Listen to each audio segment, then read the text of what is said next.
Olá, eu sou Paulo Sérgio e esse é o SBR News. Seja muito bem-vindo. Nós estamos ao vivo, agora são 9 horas e 5 minutos. Muito obrigado pela sua audiência na nossa programação em todas as plataformas digitais. É sempre muito bom ter você aqui com a gente. E hoje, quarta-feira, mais do que nunca, é aquele dia que você tem vez e voz de verdade mesmo, porque você pode mandar suas dúvidas e interagir com a gente através das nossas redes sociais, onde tem chat. Você pode mandar suas dúvidas e suas perguntas sobre imigração para o Dr. Marcelo Gondim, que vai estar com a gente daqui a pouquinho respondendo vocês.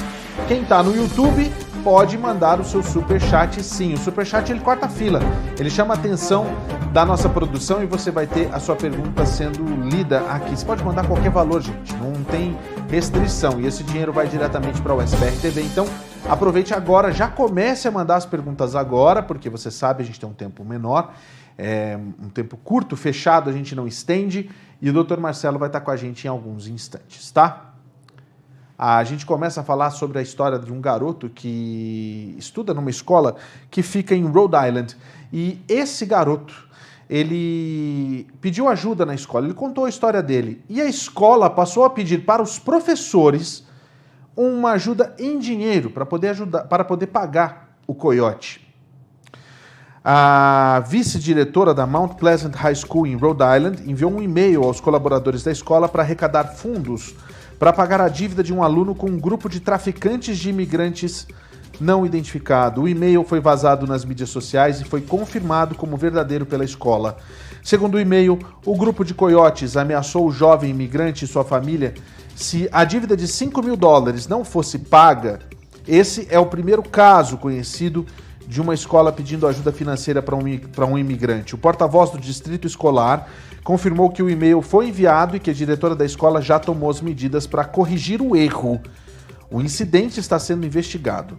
Organizações de defesa dos imigrantes alertam para a periculosidade de contratar os serviços de coiotes, já que eles são apenas motivados pelo lucro e não se preocupam com a segurança dos imigrantes.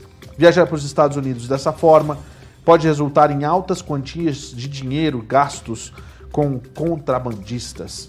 E aí tá a escola que até se posicionou e disse que a situação foi totalmente solucionada. Eu não vejo mal nenhum, eu sou contra essa situação dos coiotes completamente, mas de certo a diretora se compadeceu do aluno e fez o que fez. Eu acho que, enfim, vai de cada um.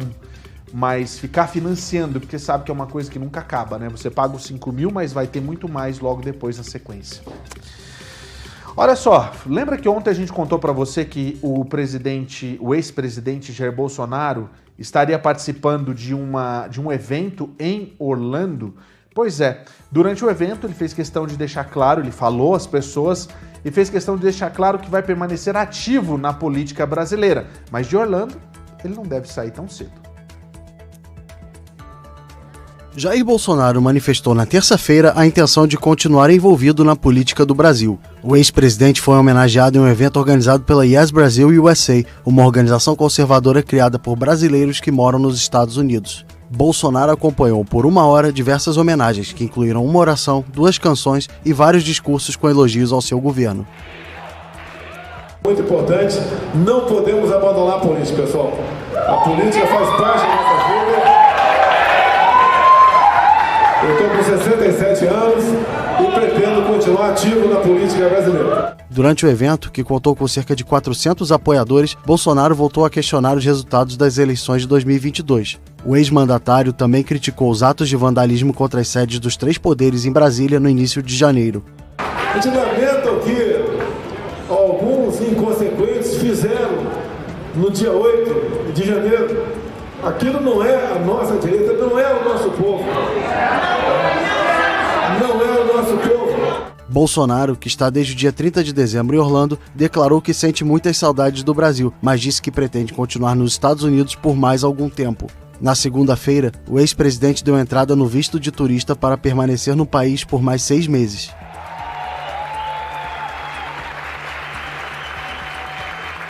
Olha, e é sobre esse assunto que eu converso agora com o Dr. Marcelo Gondim, que vai daqui a pouco tirar suas dúvidas de imigração, até porque é uma informação que diz respeito também à imigração. Antes de mais nada, boa noite, Gondim, muito bom ter você aqui.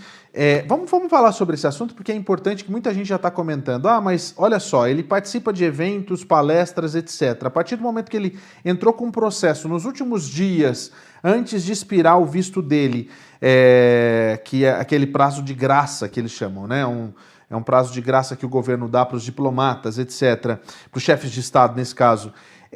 A partir do momento em que ele está em processo de um visto comum de turista, B1, B2, ele pode receber dinheiro de palestras, ele pode receber dinheiro por participar de eventos, etc., Marcelo? Boa noite.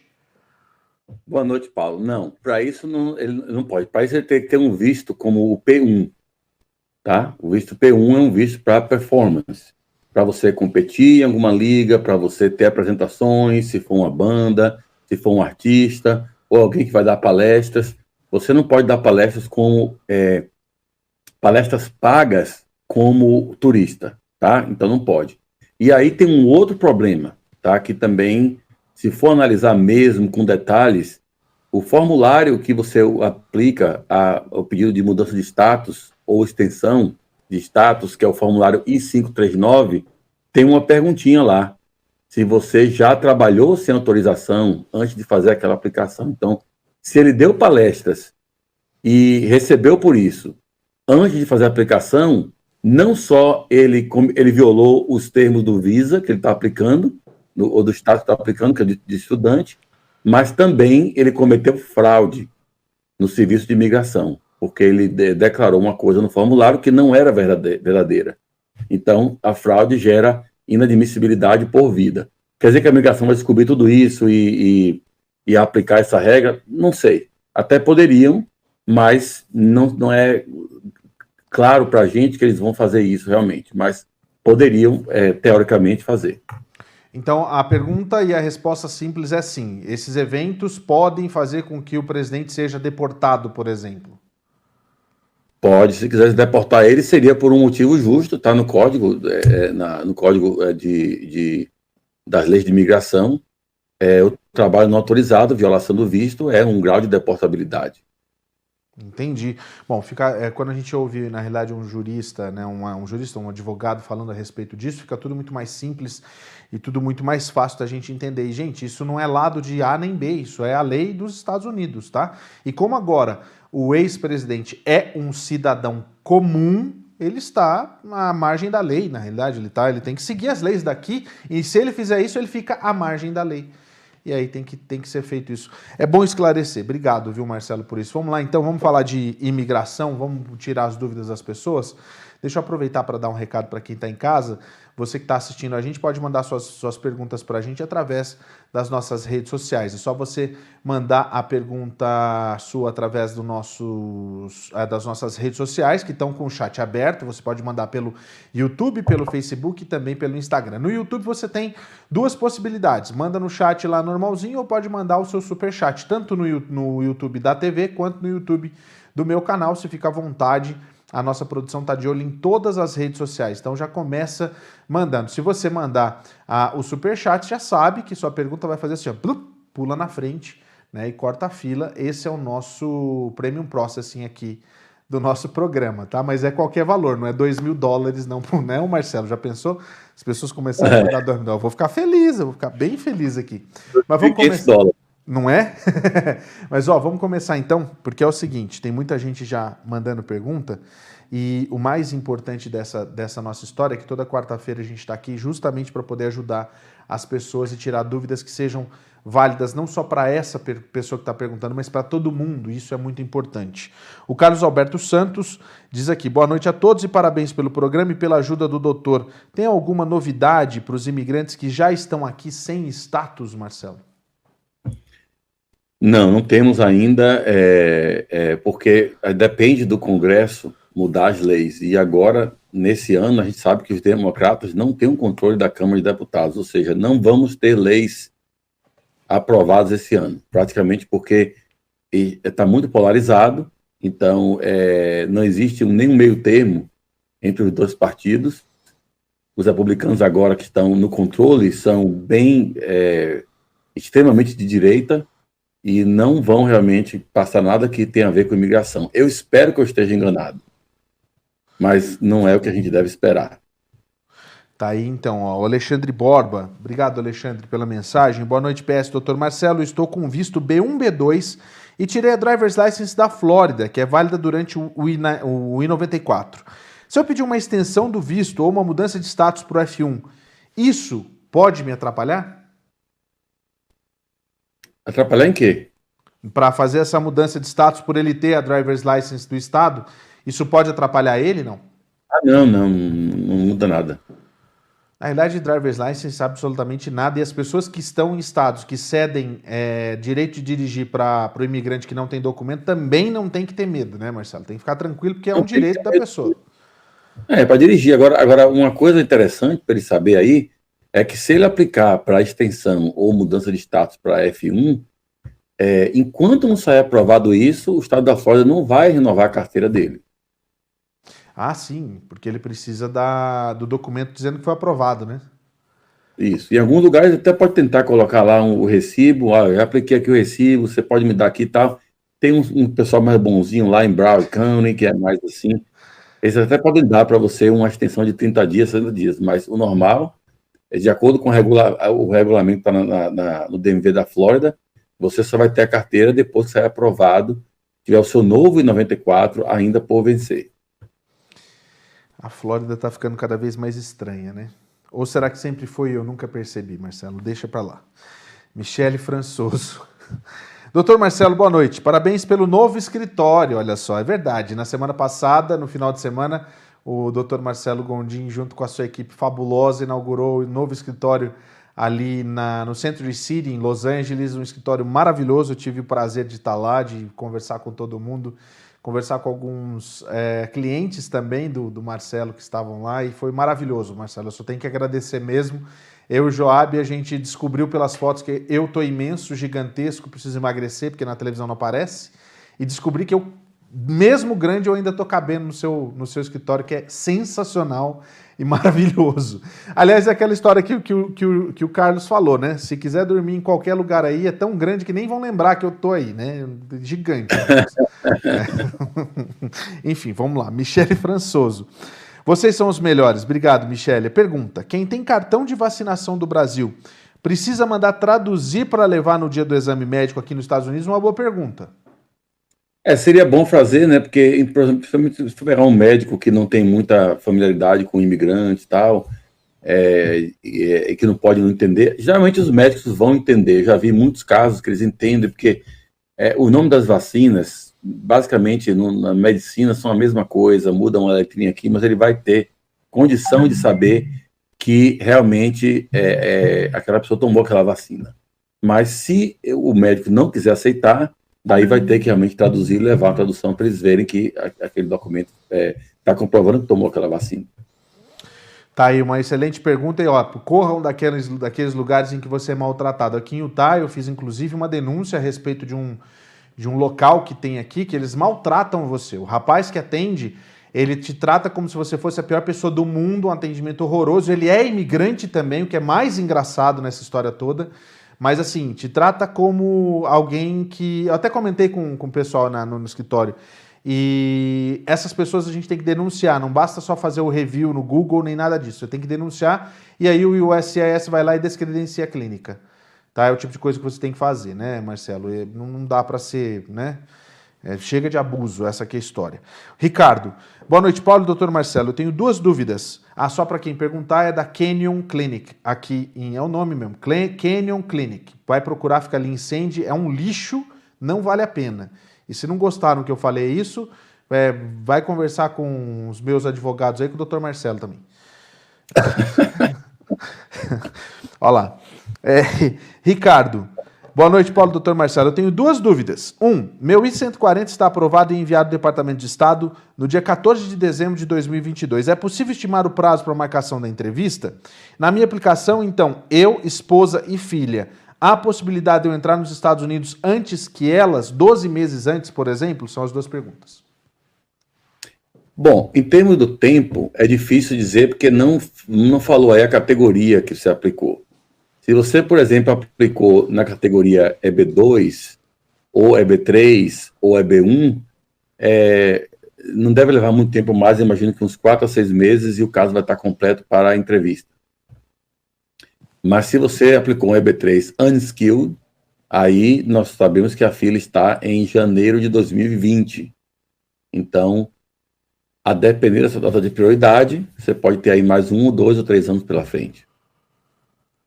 Entendi. E a pergunta foi se pode vir antes do resto da família. Pode. 12 meses eu não diria que muito difícil, porque geralmente quando você faz a entrevista, todo mundo ganha ao mesmo tempo o visto por 6 meses. Então você não pode esperar nenhum desses aí. Quem aplicar, quem não entrar em 6 meses vai ter que refazer o processo. Então, o visto é dado por 6 meses de validade e todo mundo tem que entrar aqui naqueles 6 meses. Agora, se entrar e depois voltar e fazer a mudança final depois, pode também. Ô Marcelo, o Ricardo mandou avisar que o processo dele é EB2NW, tá?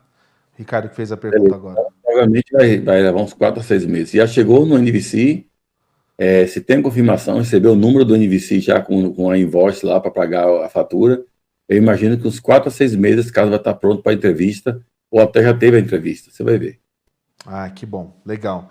Henrique Almeida, boa noite. No visto sazonal H2A ou H2BO, H2B, o candidato pode trabalhar em um segundo serviço? Quando chegar nos Estados Unidos, recebe um work permit e vai ter o Social Security? Não recebe, não pode trabalhar em outro serviço, você vem para trabalhar apenas na empresa que aplicou, não tem o carteira de trabalho, porque o trabalho já é o próprio visto, que vai poder trabalhar lá, e o Social Security vai ser tirado com base no visto também. Então ele não tem a chance, é diferente de um EB, né, por exemplo, né? Essa que é a situação, né? EB você já vem como residente, né? Ou então tem a permissão de trabalho para quem faz ajuste de status aqui. Entendi. Daiane Santos. Daiane Santos, não é dos Santos, Daiane Santos. Boa noite, Paulo, doutor Marcelo.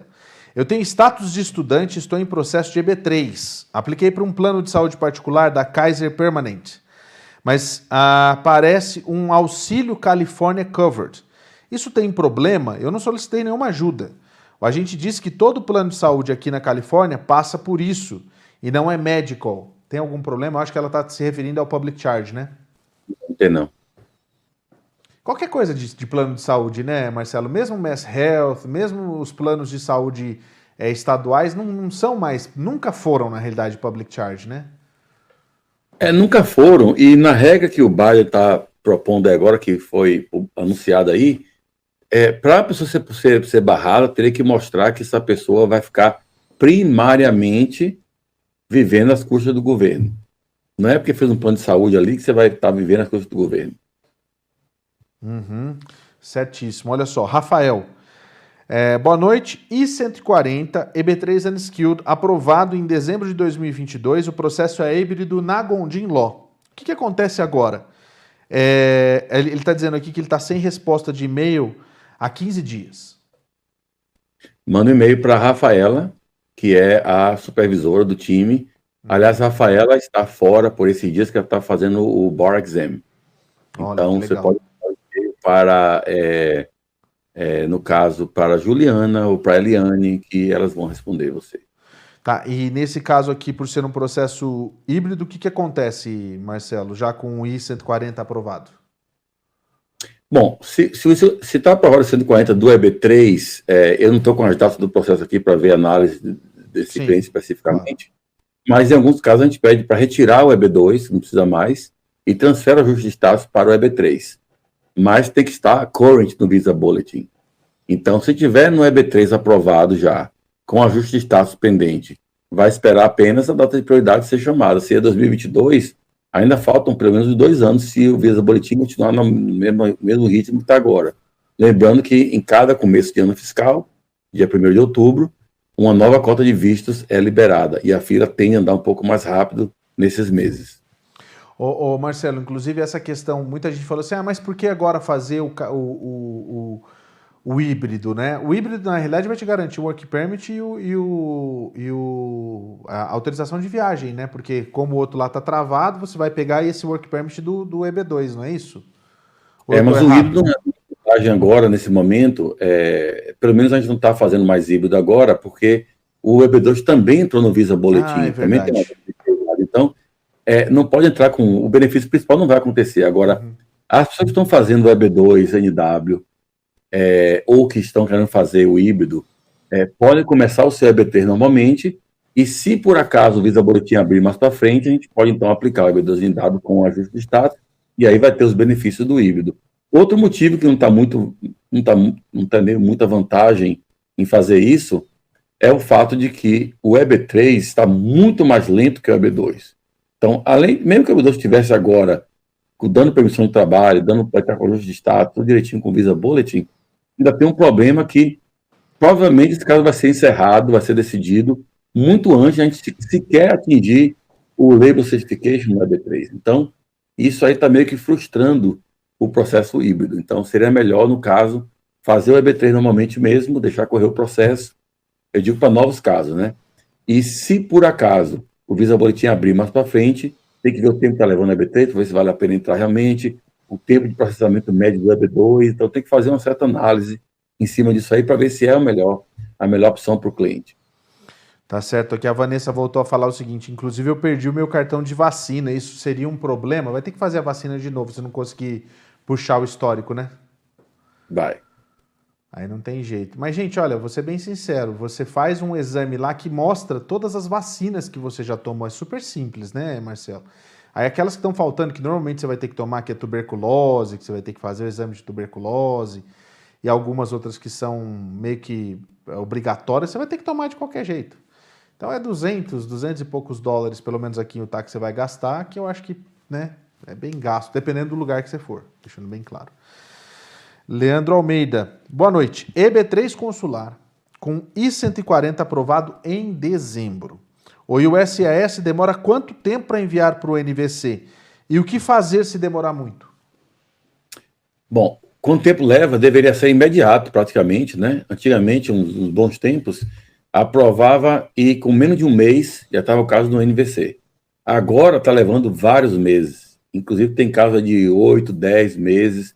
Então nós estamos preparando um novo mandado de segurança contra a imigração pela demora de remessa dos processos para o NVC. Tá certo. Manuel da Silva, boa noite, PS e Dr. Marcelo. Qual a chance que eu tenho? Essa semana foi enviado meu processo por casamento, porém eu tenho carta de deportação e a minha esposa não é cidadã ainda. Ela tem só o green card. E aí? Bom, no caso, tem que ver o que eles chamam de carta de deportação, né? Porque os imigrantes, às vezes, eles confundem esses documentos e pensam que era realmente uma carta de deportação, uma ordem de deportação. Às vezes é somente uma carta para comparecer à corte, às vezes é somente uma carta negando algum processo e falando que tem um tempo para sair do país, para não atingir um certo número de dias de estadia ilegal. Então, tem que ver qual é a situação, mas normalmente isso é uma análise que tem que ser feita numa consulta, para ver se cabe, se no caso cabe fazer alguma coisa em termos de waiver no futuro, mas sem os dados todos não tem como dar resposta nessa pergunta. E aí, se você quiser fazer a sua consulta, você pode entrar em contato com o Dr. Marcelo ali na gondinlaw.com, no site mesmo você faz o seu agendamento, você já acerta a data que você pode conversar com ele. Se você tem alguma urgência, por exemplo, aí eu já não sei, Marcelo, quando tem algum tipo de urgência, é possível ligar no front desk e esperar um encaixe, alguma coisa assim, não? Sim, pode falar com o pessoal aqui que tem uma certa urgência, tem um prazo, e a gente vai ver se algum advogado pode tomar essa consulta, se eu não puder, que minha agenda sempre é um pouco mais cheia, mas todo mundo aqui tá ajudando a mesma coisa, mesmo time, né? O João já está também atendendo, né? João está atendendo normalmente agora, João, Júlia, Patrícia Mendonça, tranquilamente. Então pode marcar com outro advogado qualquer, mas se for alguma urgência, realmente pode falar com o pessoal aqui do escritório, que eles vão colocar na lista lá, e se algum cliente mudar a data, remarcar, vai ocupar aquele cargo lá, aquele horário lá. Tá aí, então, olha só, é só você ligar e você se organiza e o pessoal vai te ajudar da melhor maneira possível. Roseli Oliveira, Boa noite, Paulo, doutor Marcelo e toda a equipe. Obrigado, Roseli, boa noite. Queria refazer a minha pergunta da semana passada. Como eu relatei, eu casei com um americano e meu filho tinha 16 anos. Hoje ele tem 20. Mas o meu marido não quer assinar para aplicar para ele, pois não se falam há algum tempo. Eu posso aplicar para o meu filho sozinha? E o que precisa para isso? Muito obrigado a todos da equipe e um beijo. Beijo para você, Roseli. Pode, não. Tem que fazer uma petição familiar, né? Você pro filho. Tem que ver qual é o seu status. Se você for residente é uma coisa, se for cidadão americana é outra coisa, mas basicamente é um processo bem similar e também tem que ver se seu filho está mantendo algum status aqui. No caso, se ele não estiver mantendo status e você for cidadão americano, não tem nenhum problema. Mas se for residente e estiver aplicando para ele, nesse caso ele vai ter que fazer processo consular. Então isso muda um pouco a logística da coisa. Mas então no caso, a única chance que ela tem sozinha de aplicar é sendo cidadã. Se ele estiver fora de status, sim. Tá, beleza. Então tá aí, Roseli, resposta para você. Vanessa, ela pergunta o seguinte: é arriscado viajar para o Brasil só com autorização de viagem sem o Green Card? Eu estou há quase 4 anos sem ver os meus sobrinhos. Deixa eu aproveitar para falar, porque é o seguinte, muita gente já mandou esse tipo de pergunta, Marcelo, e diz o seguinte, que lá no papel está dizendo assim que não tem a garantia da entrada só é dada pelo agente da alfândega. Mas, gente, isso é o normal para qualquer pessoa que está entrando nos Estados Unidos, né? Eu nunca vi uma pessoa ser barrada com uma permissão de viagem. A não ser que o caso tenha sido negado enquanto a pessoa estava viajando. Então, esse é o risco, né? Agora, tem alguma outra coisa que pode dar de problema, por exemplo, não? Não, ela já sabe que vai passar a linha, né, com certeza. Sim. Mas não é nada demais, é só para eles verificarem que o caso está aberto ainda, mas tem que ver o status do caso. A gente não aconselha ninguém viajar sem checar o status do caso antes e o que pode acontecer durante o tempo que estiver fora. Uhum. Normalmente a viagem com autorização de viagem são viagens curtíssimas, né, Marcelo? É coisa de uma semana, fica lá, bate lá e volta para não dar a margem, né? Uhum. Porque uma semana vai ser difícil mudar. Uma semana é difícil mudar alguma coisa, apesar de que tudo pode acontecer. Mas eu falo o seguinte, ninguém vai te dar um direito que não é para você usar. Eu penso dessa forma. É um negócio meio que, né? Hoje eu ouvi uma história dessa aí de autorização de viagem. Olha lá. Daniela Nunes. Fiz EB3 Unskilled, trabalho há 6 meses no meu sponsor. Eu já tenho Green Card, eu posso mudar de emprego? Quando quiser. A gente fala disso sempre, né, Marcelo? Não tem nem motivo algum. Nathalie Brenda, no EB3, podemos começar a trabalhar por sponsor quando já tiver o combo ou somente depois do Green Card? Quando tiver o combo, você tem autorização para trabalhar no sponsor, onde quiser, mas depois do Green Card seria bom que trabalhasse com o sponsor pelo menos um certo tempo. Não tem um tempo certo, na verdade, na lei de imigração. Então, quando eu falo certo tempo, pode ser uma semana, um mês, sei lá, alguma coisa, mas isso depois de receber o Green Card. Antes é opcional, você tem a permissão de trabalho para trabalhar onde quiser, inclusive no empregador que fez o processo. Alexandre Folgado, ele fala o seguinte, após a aprovação do I-140, quanto tempo está demorando para fazer a entrevista consular? Tem que ver o tempo do NVC, que vai receber o processo ainda, a imigração está levando bastante tempo com isso, inclusive por isso que a gente está entrando com ação de mandado de segurança em mais de 50 processos. Mas depois de chegar no NVC, eu diria que uns 4 a 6 meses é um tempo razoável para estar marcando sua entrevista no consulado. Michael Lopes. Boa noite, doutor e Paulo. Quase 4 meses da RFE de exames médicos e nada de resposta. Já foi enviado um inquiry e nada. O que me resta? Só aguardar? O caso dele é um EB2NW. Só aguardar mesmo, porque não tem realmente nada que possa ser feito nesse caso, a não ser... Esses inquiries aí não devem funcionar, tá? Às vezes funciona aqui, ali, raramente, mas não vai contar com isso, não. Se você já está com um caso pendente na imigração, aguarde mais um pouco, eu sei que a demora é grande, mas vai sair alguma coisa. Patrícia Silva. Boa noite. Fiz minha entrevista do Green Card no dia 17 de janeiro. Meu caso é um EB3 Unskilled.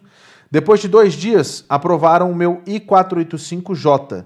e me deu 4 meses para responder o green card. Meu priority date é 1 de julho de 2020. Outra coisa, o officer da imigração não entendeu que o meu marido trabalha online nos Estados Unidos, sendo F2 para o Brasil. Isso pode prejudicar? Não é prejudicar não, mas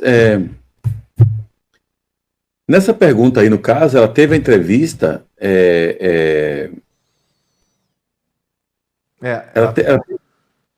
Diga. Ela teve a entrevista do Green Card no dia 17 de janeiro. Sim. Do EB3 Unskilled, no caso, tá? E depois de 2 dias aprovaram o I-485J. Essa aqui é a história. Sim, isso aí não tem nada a ver praticamente não. Mas aí depois ela falou que tem depois 4 meses para responder o quê? Ela falando assim que deu 4 meses para responder o Green Card, como veio aqui.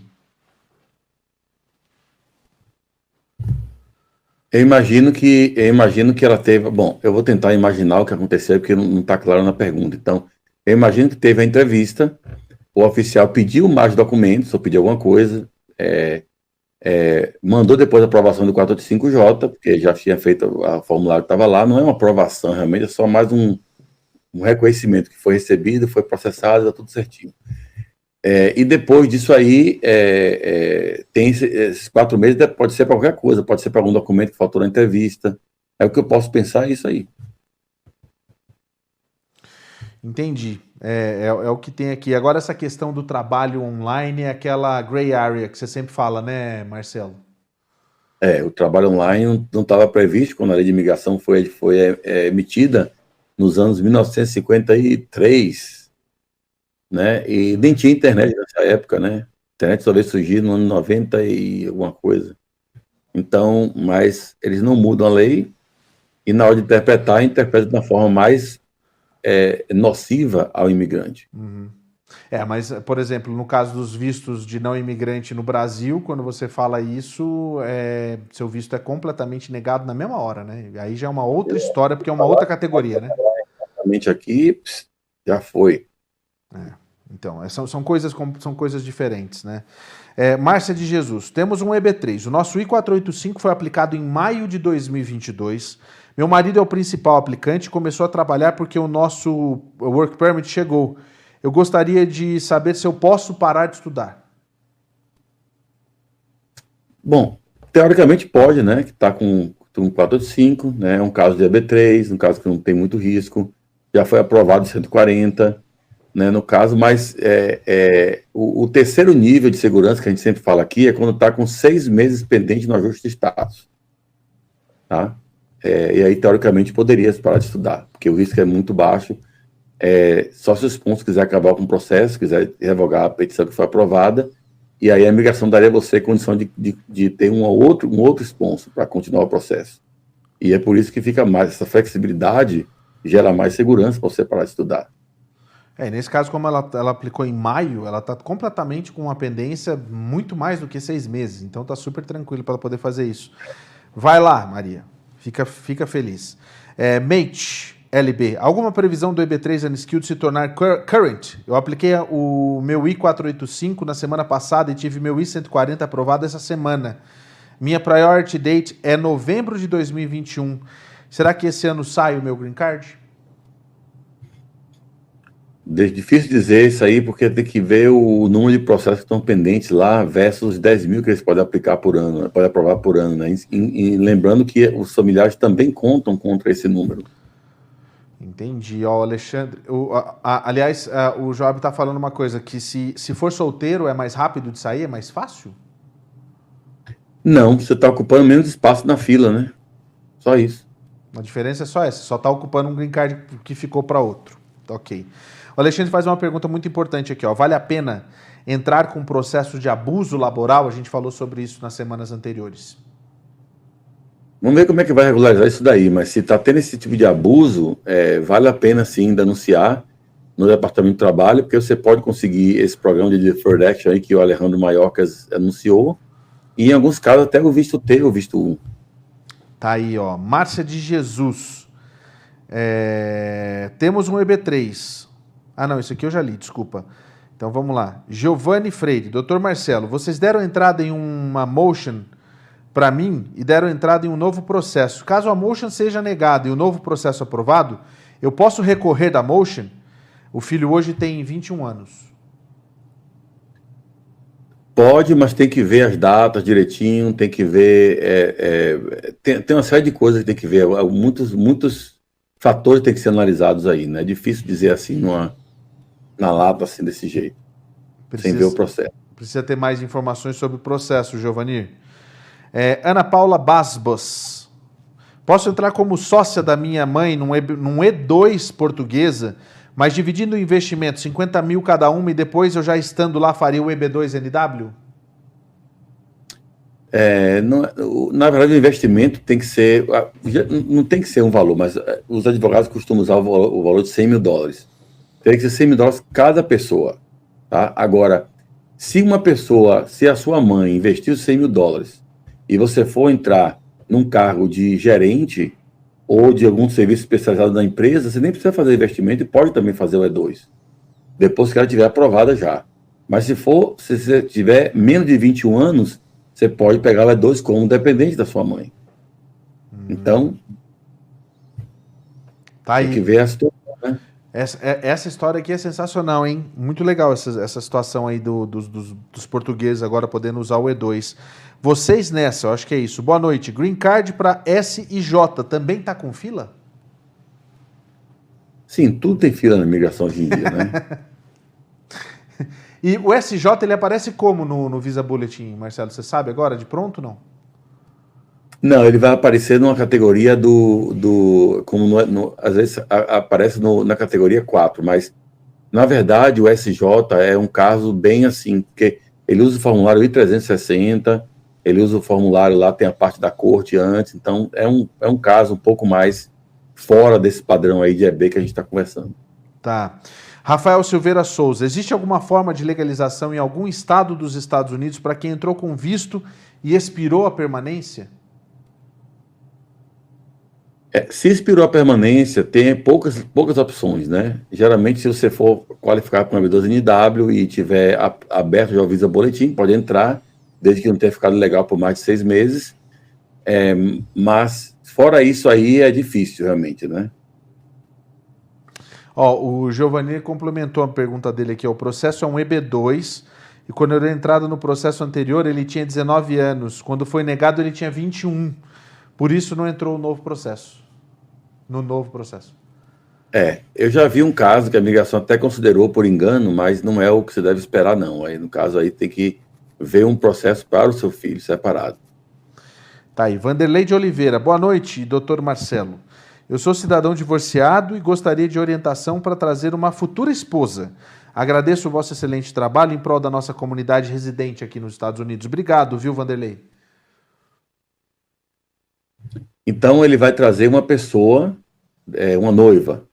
E ele é cidadão, divorciado. Bom, tem várias opções aí. Se a pessoa estiver aqui nos Estados Unidos, pode fazer uma petição direta, entrado no país legalmente. Se estiver no Brasil ainda, pode fazer um visto de noiva. Se estiver casado com ela já, pode fazer a outra versão do visto de noiva, que não é mais noivo, mas é, no caso, o K3. E cada situação é diferente em relação a tempo, custo. Então, o de noivo talvez seja o mais rápido para essa pessoa estar aqui com você, a sua noiva. Tá aí. Daí você pode até se inscrever no 9 Days Fiancé e participar do programa da Chelsea aqui para contar a história na televisão. Bem bacana. Pablo Lopes. Com o EB3 Unskilled fechado, mesmo com o PERM aprovado, não pode dar entrada no ajuste de status, correto? Se o aplicante estiver no Brasil, terá que esperar somente o Green Card para poder vir para os Estados Unidos? Infelizmente, vai ter que esperar também pelo Visa Bulletin, que está usando a data final para ação final, né? Então, no caso, é a Final Action Date, a primeira tabela da parte de trabalho no Visa Bulletin. Que agora já vai sair do mês de março, agora nos próximos dias, né, Marcelo? A gente espera, né? Deve sair lá para o dia, 12, 13, 14 de fevereiro. E daí é do mês de março. Como a gente teve um retrocesso agora no mês de fevereiro, vamos torcer para esse negócio andar agora no próximo mês. André Nazar. Boa noite, doutores. Não, doutor, eu não. Em média, qual é o valor do EB2NW para um programador de sistemas, Marcelo? Bom, o valor é o mesmo para qualquer profissão. A única diferença é que se a pessoa tem pesquisa científica, vai fazer um projeto com pesquisa científica, o valor fica um pouco mais barato, porque não precisa fazer o business plan, nem o cálculo de análise econômica do business plan. Mas o cálculo tem que ser calculado com base no tamanho da família, se é consular, se é ajuste de status. Então, é mais para uma consulta. Não é, na verdade, legal ficar aqui dando preço dos processos, na verdade, né? É uma coisa que depende da análise que vai ser feita, para ver se é um caso forte, primeiramente. Mas dá para a gente fazer uma análise com você aí, depois dar o preço, logo depois da consulta já tem um preço lá. Então, até uma coisa, a gente fala assim, não é nem questão de ética, etc, não é isso não, é que daqui a pouco esse vídeo aqui você vai estar vendo daqui 3, 4, 5 anos, o preço mudou. Aí você vai falar, mas eu vi no vídeo lá. Isso pode acontecer também, então isso não é legal mesmo não. Já aconteceu já? Com os preços? Exatamente. Ah, então, tá vendo? Adriana Caridade, boa noite, meu filho está sem status, ele arrumou para mim um empregador para fazer um EB3 consular. A minha dúvida é, quando eu tirei o meu visto de turista, eu não informei que eu tinha parentes nos Estados Unidos, isso pode me atrapalhar? Uhum. Pode sim, isso aí é bem grave, porque se a pessoa vai para o consulado fazer a entrevista e não informa que tem uma pessoa nos Estados Unidos, está cometendo fraude. E eles cruzam a informação realmente e podem pegar isso aí. Mas, no caso, o filho dela está sem status. E, tipo, ele Segundo ela, ao pegar o visto no consulado, ela omitiu que o filho estava aqui. Então, isso aí, o consulado pode entender como fraude. Ainda mais ele arrumando para daí ele fazer, né? Tipo, ela fazer o consular para depois passar para ele, isso não vai dar muito certo, né? Eu não acho que vai dar certo. Tá bom. Luiz, EB3 Unskilled com I-140 aprovado e a semana passada foi protocolado no USCIS o I-485, I-131 e o I-765. Vai sair o Work Permit ou só quando estiver no Visa Bulletin Current? Não, vai chegar, está sendo processado já, vai chegar com talvez os 3 meses, se tiver sorte, aí cai no oficial rápido.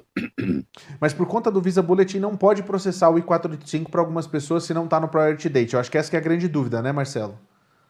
Não, você pode, quem entrou até agora, janeiro, pode. Vai processar o caso normal, só não vai finalizar com o Green Card. Mas o permissão de trabalho não depende do Visa Bulletin, depende de ter um 485 pendente. Então, você vai receber permissão de trabalho, permissão de viagem, Social Security, tudo isso. Só que o caso vai ficar depois no molho lá, até que o Visa Bulletin chame essa data de prioridade. Então, fora o EB3, os outros casos como VAWA, como Visa U, etc., eles, na realidade, o Work Permit chega. É diferente dos casos de EBs, né, Marcelo? Exatamente. Nos casos desse aí, cada caso tem seu formato específico, mas mesmo no caso que tem o atraso do Visa Bulletin, se o I-485 já entrou, vai chegar a permissão de trabalho e viagem. Tá aí, ó, o Alexis manda uma mensagem pra gente que é o seguinte, o meu sponsor EB3 não me dá 34 horas de full time. Mandei mensagem de texto pro gerente pedindo mais horas, não me respondeu. Serve de evidência? Eu já trabalho há 4 meses, menos de 20 horas, eu tô preocupada porque eu quero sair de lá. Inclusive, eu tive uma reunião hoje com alguém sobre isso, e a resposta é sim, você pode sair de lá, se eles ameaçarem você, primeiro que a ameaça é ilegal, tá? Se eles ameaçarem você, essas empresas de agência de EB3 Unskilled, você pode ameaçar de volta e dizer, olha, você é que está cometendo fraude. O sponsor, no caso, porque ele disse para a migração que tinha um cargo full-time, quando eu ganhei o Green Card, me deu um cargo part-time. Então, entendi. Se da mesma forma eles ameaçam que se você não trabalhar para a empresa está cometendo fraude, o que não é verdade, o que é verdade, se você não trabalhar para a empresa, nunca. Aí seria verdade. Mas se for trabalhar para a empresa, já com Green Card, foi trabalhar para a empresa, não gostou mais do trabalho e saiu por qualquer motivo, pode sair, pega outro emprego, não tem nenhum problema, não tem nem que ser emprego similar, como acontece quando o caso está pendente ainda. Então, você não tem essa obrigação de ficar na empresa e o fato de estar trabalhando part-time em vez de full-time quando for prometido é apenas mais um argumento que você tem para botar eles na parede. Boa. E vamos prestar atenção nesses abusos aí. Gabriel Rocha tem uma pergunta e eu vou fazer uma emenda na pergunta dele. Abrir uma empresa de aluguel de carros com visto de estudante é considerado trabalho se caso entrar com processo de visto tipo EB2 ou qualquer outro visto? Pode ser considerado, só o fato de haver empresa já vai alertar a imigração, ou pode alertar a imigração, e eles querem investigar como você se manteve aqui durante o tempo que estava estudando. E aí vai ter mais dificuldade para você completar o processo. Então, abrir empresa não é uma boa opção, a não ser que você vá aplicar para um visto que depende de ter uma empresa aberta. Uhum. Agora, por exemplo, se ele vai alugar o carro através de um aplicativo como o Turo, por exemplo, isso é um problema também, Marcelo? Ou cai naquela gray area lá? Gray area, porque você está, na verdade, mantendo aquele site lá, ou aquela conta lá, você está levando o carro, trazendo o carro, entendeu? Então, ou botando o carro à disposição. Então, é um trabalho e está sendo remunerado por isso. Então, se a imigração descobrir, o que é bem difícil de descobrir, na verdade, mas se descobrir, realmente pode ser considerado como trabalho não autorizado.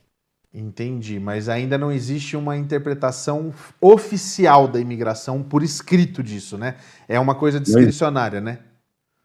Não é discricionário, é a interpretação que eles dão à lei que fala de unauthorized employment, mas eles consideram qualquer tipo de gainful employment como unauthorized employment, inclusive dar palestras.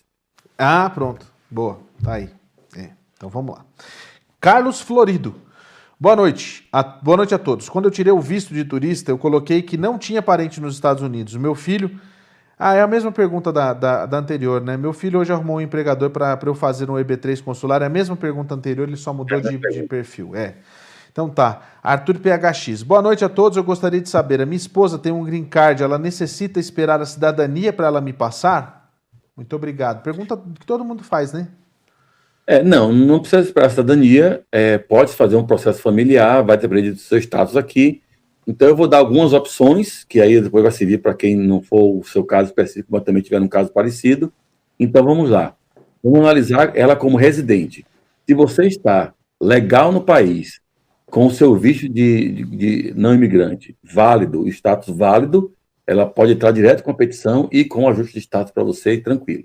Que a categoria F2A está current no Visa Bulletin. Se você estiver fora de status e ela como residente, pode fazer a aplicação, mas só a petição, e a aplicação do visto depois vai ser pelo consulado com o Provisional Waiver, com o perdão, porque você não pode aplicar para ajuste de status aqui, e se sair vai pegar 10 anos de castigo, se ficou fora de status, mas aí no caso o perdão resolveria esse problema. Uma outra vertente é se você está fora de status, mas não por mais do que 6 meses, e fizer o processo familiar, sair do país antes de completar 6 meses fora de status, e aí aguardar o visto lá fora. Então aí também pode voltar sem esperar que ela se naturalize. Fora essas opções aí, se ela for... Bom, e se você entrou pelo México, então, ou pela fronteira do Canadá, nem se fala. Aí não tem que fazer mesmo consular com o waiver. Não, agora vamos entender quando ela naturalizar. Se você entrou no país de forma legal, com qualquer visto, e está aqui no país, legal e ilegal não faz diferença nesse caso, mas entrou com visto, ela pode aplicar para você o perdão automático. Se entrou ilegal no país, se entrou pela fronteira, aí tem que fazer o processo consular com o Provisional Waiver.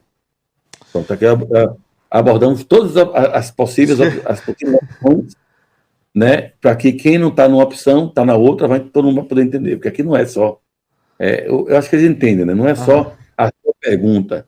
Quanto mais pessoas puderem aprender com isso e serem impactadas, beneficiadas, né?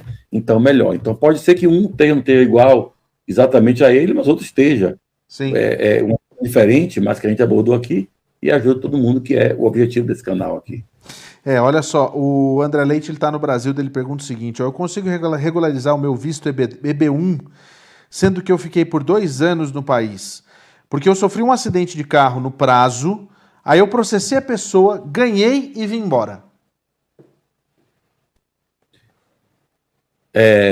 Se ficou fora de status, o fato de ter processado e ganho a causa não é relevante para isso. A imigração não considera, não tem uma exceção na lei que diz, por exemplo, se você ficou fora de status e saiu mais de um ano do país, ganhou um castigo de 10 anos. A não ser que estava brigando na justiça ou alguma coisa assim. Não tem essa exceção.